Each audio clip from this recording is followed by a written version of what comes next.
on today's episode of Why Stihl Ultra Sucks. So all I've done so far is came out here, pulled a cord on this thing, and I pulled the muffler. But just to show you,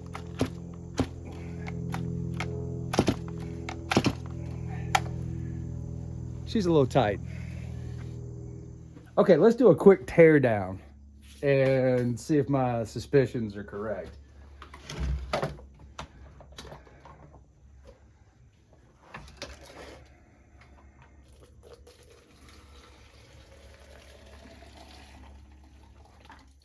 Yeah, that's pond water. And judging by its color, that's 50 to 1, if I was a betting man.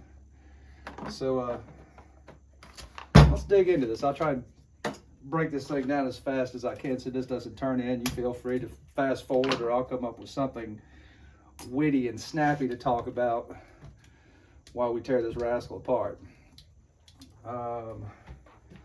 Let's see. Can't use your normal sockets or you'll have to trim them down. These 8mm bolts are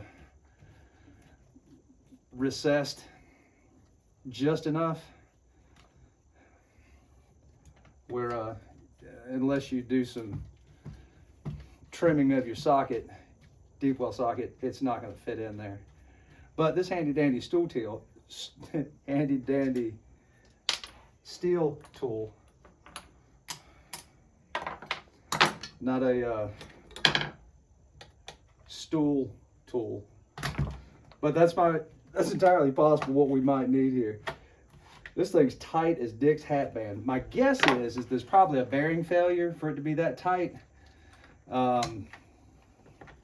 you know, proof of the pudding's gonna be there. Oh, come on, get out of the way.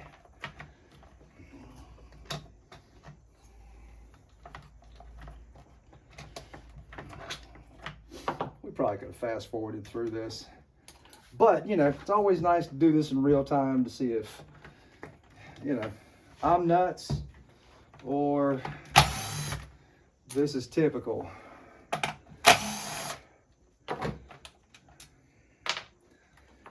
think we got to take this off, if I remember correctly.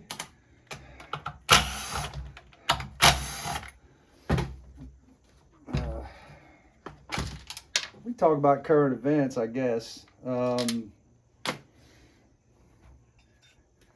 Pretty happy with that little battery saw. You know, will it do everything that a gas saw can? No, but they're making some real headway. Some bitch pretty handy, I give them that. Let's see if we can't crack that loose. All right. Yeah. Good old Loctite from the factory.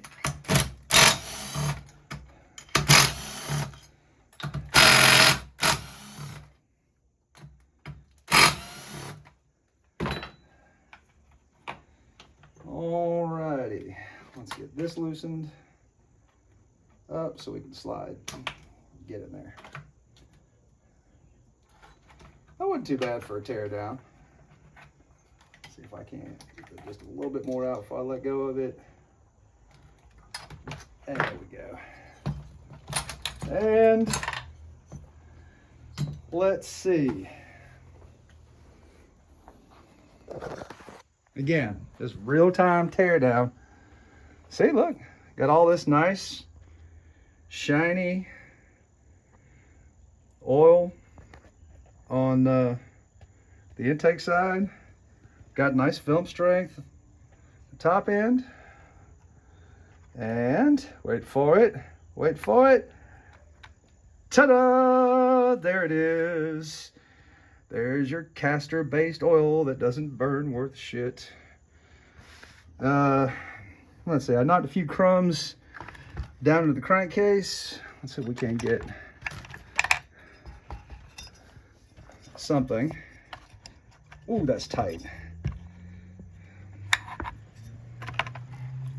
Nah, dang it, went too far. Yeah, we definitely got a bad crank bearing. I just want to forward this.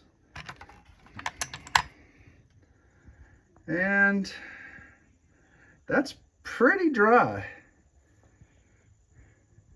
yeah, that's definitely dry. Oh, but 50 to 1, 50 to 1. Look, cuz I think I want to say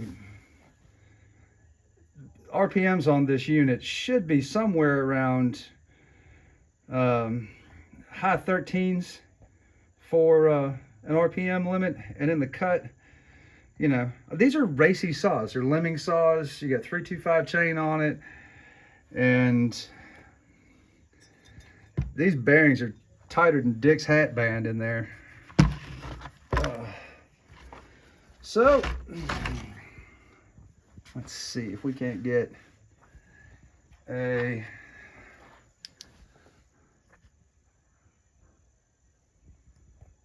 no. I don't see, the bearing cage seems to be intact.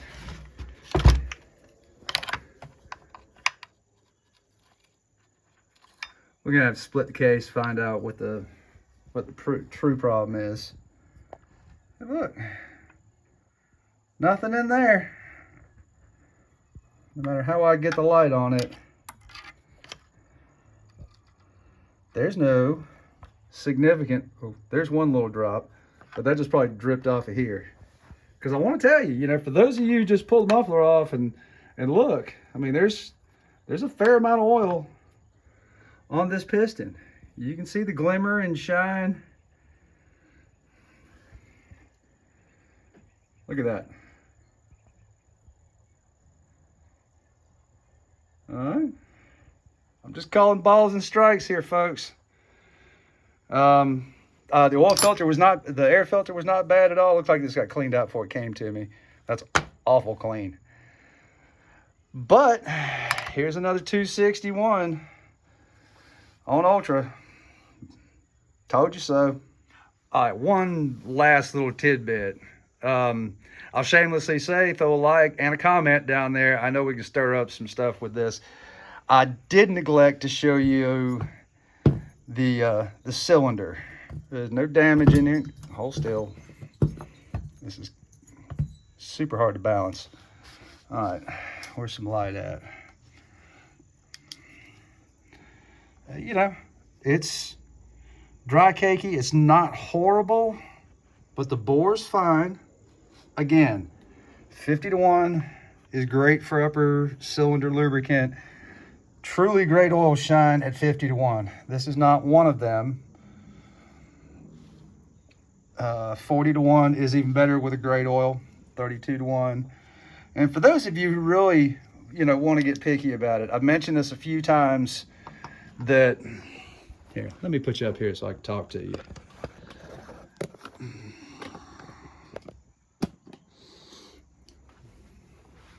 Yeah, a little bit more. All right, so, you know, those of you who run 40 to 1, you get it. You know, those are 50 to 1s for EPA, plain and simple. It's less oil, less emissions, and a cleaner rating. 40 to 1, so if you mix a gallon of gas, use 2.6 ounces, and it's 3.2. So you're 1 tablespoon per gallon. You're not going to go fouling out spark plugs and clogging up spark arresters and everything else. But what you are going to do is, as you dilute that oil in gasoline, which is a great solvent, if you ever tried to clean anything, you know, just throw some gasoline in a cup and shake it around, and the gasoline will clean the ever-living snot out of whatever you got. So you take a whisper of oil, 2.6 ounces per gallon, and you dilute that, your lubrication, with a gallon, 128 ounces of gasoline, and you want to lubricate your engine. You know, I'll defer to a little bit extra oil and keep the bottom end of the motor intact. You really, this is the expensive part, you know. Now we got to split the case. Now we got to put bearings in it. You know, this is a full cleanup, case split, bearing seals, gaskets. You know, the piston looks like it's usable. We can clean up a little bit of that. I don't see any damage, but you know, discuss. Let me know what you think. Just because I open this up and I point out what I see, chime in with your real world experience, not your wives' tale, not your my Uncle Billy said. You know what I'm talking about. All right, y'all have a great day. Thanks for watching. Don't forget to like and subscribe.